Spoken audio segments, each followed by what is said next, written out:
السلام عليكم، ازيكم حبايبي؟ عاملين ايه؟ يا رب تكونوا بخير. هعمل لكم زيتون مش كتير السنه دي، مش عارفه ليه، يعني عبال ما لقيته كنت بدور عليه بقالي يمكن شهر مش لاقياه.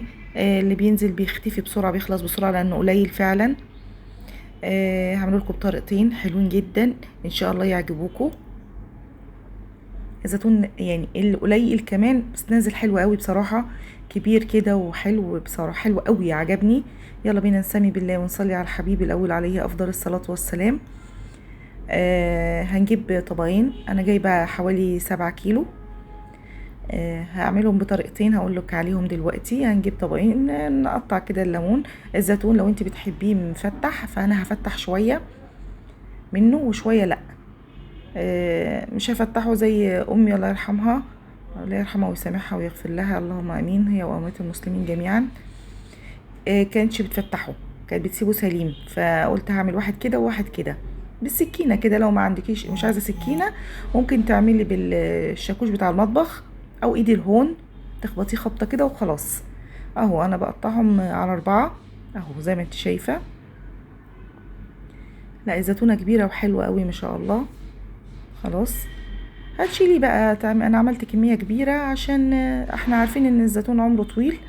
هحطه لو حاجة استوت منه قريب هناكل، ما استوتش يبقى نخلي منه جزء، نحط جزء بعد ما يستوي نحطه في التلاجة لرمضان ان شاء الله، والباقي ناكله.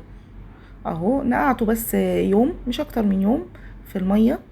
حطيت ملح فيها، لازم تحطي ملح في المية، الخطوة دي مهمة جدا. يوم بس وتصفيه وتبتدي تعمليه. اهو عاملة التاني من غير ما افتحه مع ليمون، هوريهولك دلوقتي. هنصفيه ونيجي اهو ان شاء الله. يعني الكميه حلوه، وجبت طبعا شويه فلفل كتير. الزيتون بيبقى حلو قوي في الفلفل، والفلفل برضو كتير قوي اليومين دول ما شاء الله. الاحمر ده هعمل منه جزء والباقي هنشفه واعمله شطه. هجيب اهو شويه افرمهم على الزيتون.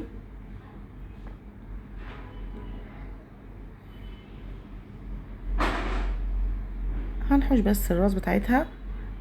عايزه تحطي جزر براحتك، مش كل الناس بتحب الجزر، وانا مش من هواة الجزر قوي في المخلل. بحطه ساعات لكن مش كتير. انا بحب الحاجه بتبقى على طبيعتها، سهله وسريعه كده، ما زودش على نفسي تعب. هنفرمهم في الخلاط، أنا ما عنديش كبه هنا فهفرمهم في الخلاط. فرم خشن، مش عاوزاه فرم ناعم خالص. هحط بس عليه شويه ملح، هحط على شويه الفلفل دول شويه ملح. دول تقريبا كيلو هعمل عليه، هحط كله يعني الكيلو بس ده هحطه على الفلفل كله لان هحط فلفل كتير. اهو الزيتون بعد ما اتنقع يوم وغيرت له الميه مره واحده بس تاني، شطفته ونشفته اهو خالص. هنحط الخلطه اهو، انا فرمه خشن مش ناعمه. هنزل بربع كوبايه خل على الكميه دي. الكميه دي تقريبا 2 كيلو ونص او 3 كيلو. الكميه دي 3 كيلو. راس توم كبيره، آه بتاع ده عصفر. مش هحط حبة البركة لاني هتغمقه فمرضيش احط حبة البركة. شوية فلفل بقى حلوين، يبقى احنا حطينا راس توم كبيرة، شوية فلفل احمر فرمناهم في الخلاط مع شوية ملح، شوية ليمون نقطعهم كده 4. ايه تاني؟ اللهم صل على النبي. عصفر حوالي 3 4 معالق كبار. العصفر بيديله لون حلو قوي بصراحة وشكل كمان. ممكن تستغني عن العصفر بجزر. هحط 3 معالق ملح كبار، 3 معالق ملح كبار في الخلطة دي. هنقلبهم بقى تقليبة حلوة اهو. هنبتدي نحطهم في البرطمانات. يعني الكمية دي عملت لي برطمانين، البرطمان اللي هو بيشيل 3 كيلو، 2 كيلو. خلاص اهو. حاطين طبعا زيتون وحاطين ليمون معايا وحاطين فلفل، فهو يدوب عليه تمام كده. هنحط البرطمان ده بيشيل 2 كيلو.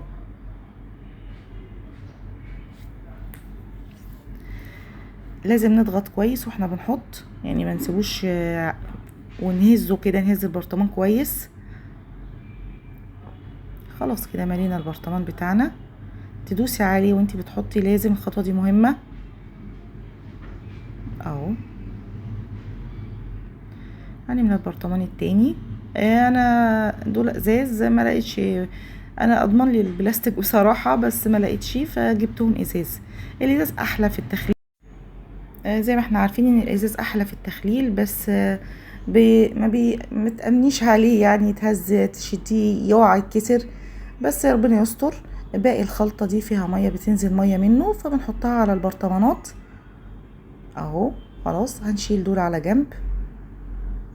يعني حطي بقى قشر الليمون، يعني قشر الليمون كتير كده، او ليمون مقطعاه، حطي بقى كده على الوش واضغطي، لازم تضغطي على المخلل قوي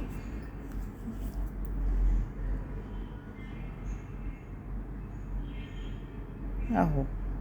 خلاص كده حطهم على جنب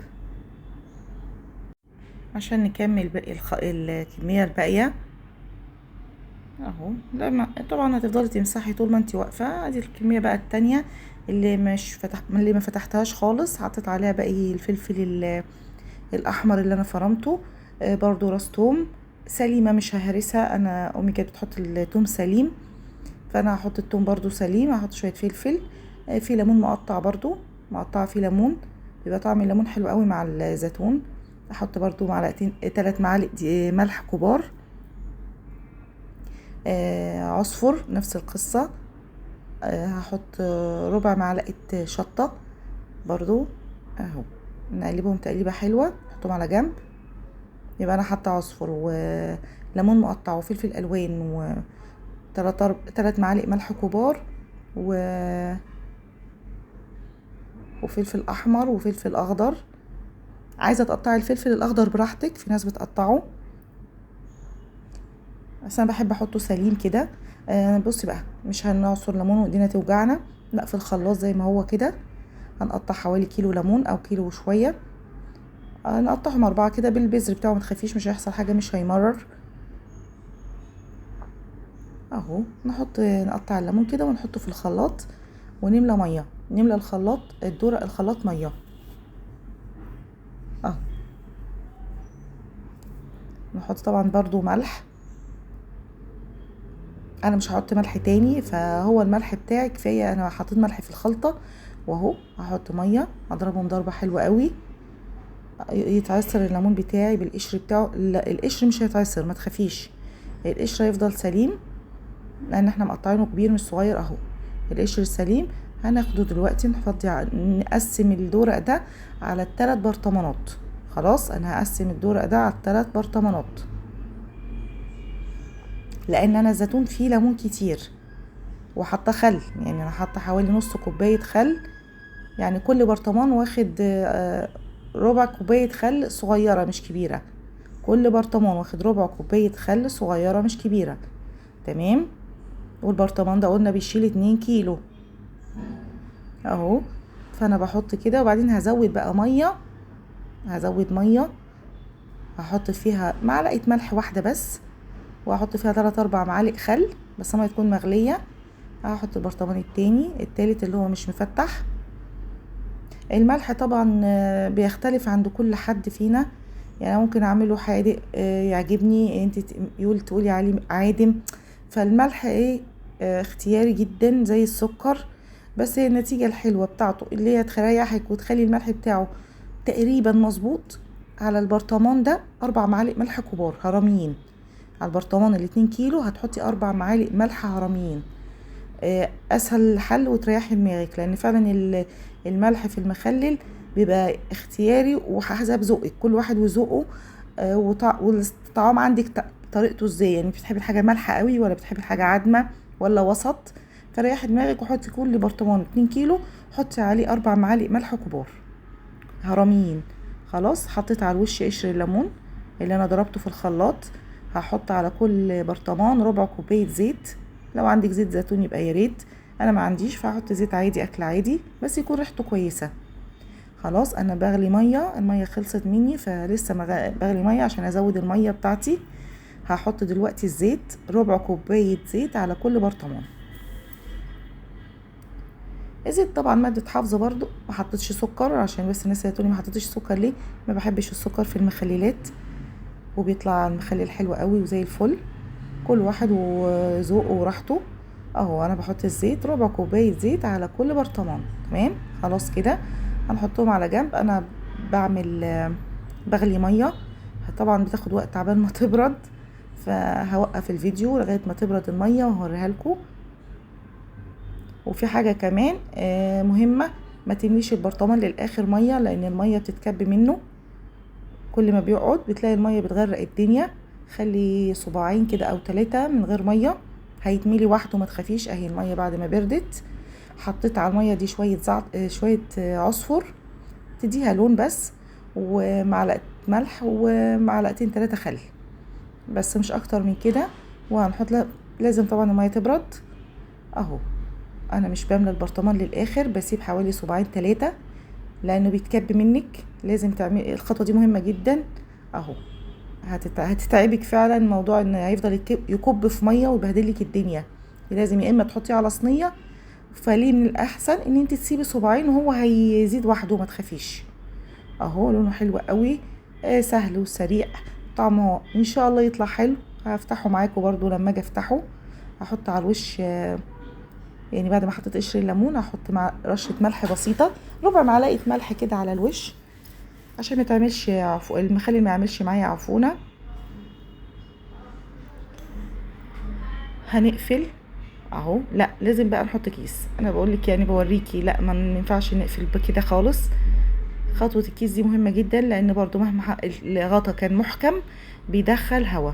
اهو اي كيس بقى عندك، لو عندك استرتش راب حطيه مكان الكيس وقفلي براحتك. في حاجه حلوه قوي هقولك عليها كمان، لو البرطمانات عندك اتملت ومش عارفه تعملي ايه، زي ما انا حصل معايا واتبقى شويه صغيرين مش كتار، فمش هينفع، ما عنديش برطمان حتى يعني الصغير احط املاه. هعمل ايه؟ هتجيبي كيس تلاجة عادي جدا اهو، وتحطي فيه شويه الزيتون بتوعك اللي باقيين والفلفل اهو، تحطيهم فيه. تحطي شويه الميه بتاعتك برضو وشويه الزيت، فاهماني؟ وتقفلي الكيس قفله محترمه، وتحطيه في كيس تاني وتشيليهم. الخطوه دي ان شاء الله هتبقى حلوه قوي. بتوع المخلل ساعات بيعملوا كده، احطيهم في كيس عادي جدا. الكيس بيبقى مغلق جامد ومقفول كويس قوي، فما تخافيش عليهم، لان هم شويه صغيرين. عندك برطمان حطيهم فيه، ما عندكيش اعملي زي ما انا عملت. هوريكي دلوقتي. انا بحط في باقي شويه الميه دول، حطيت فيهم شويه زيت وشويه خل ورشه ملح، لان هو فيه ملح كتير قوي اهو، وشويه ميه. وهنحط بقى نملى الكيس بتاعنا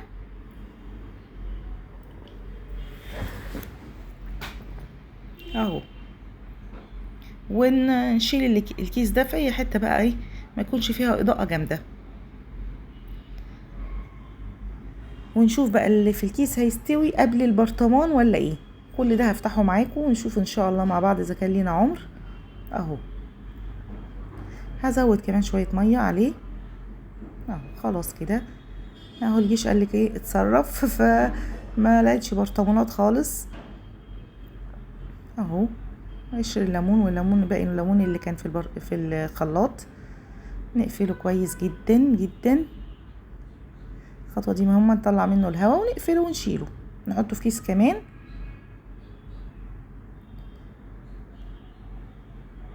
اهو. هنحطه في كيس كمان اهو، زي ما انت شايفه ما شاء الله. عرفنا نتصرف وعرفنا نعمل، يعني ايه ما نتضايقش. بتحصل معانا كتير في المطبخ، بتيجي على حاجات بسيطه كده وتقف. انا جايبه زي ما انا قلت لك، جايبه كميه زيتون كبيره. بنحب الزيتون وبقى حلو كمان في البيت. حاجه غاليه قوي بقت بره، نعملها في بيتنا اوفر بكتير. بس هو زيتون غالي. يا ترى جبتيه بكام؟ انا جايباه الكيلو ب65، مش عارفه بقى عندك بقى بكام اهو. هنشيله بقى لغايه ما يستوي. يعني ما تفتحيش عليه قبل شهرين، ما تفتحيش عليه قبل شهرين. اوعي تعملي ان تفتحي عليه قبل شهرين. خلاص، اتمنى الفيديو عجبكم ويكون افادكم. وما تزوديش البرطمان، سيبي صباعين 3 فيه وبألف هنا، وكل سنة وانتم طيبين، ومع السلامة.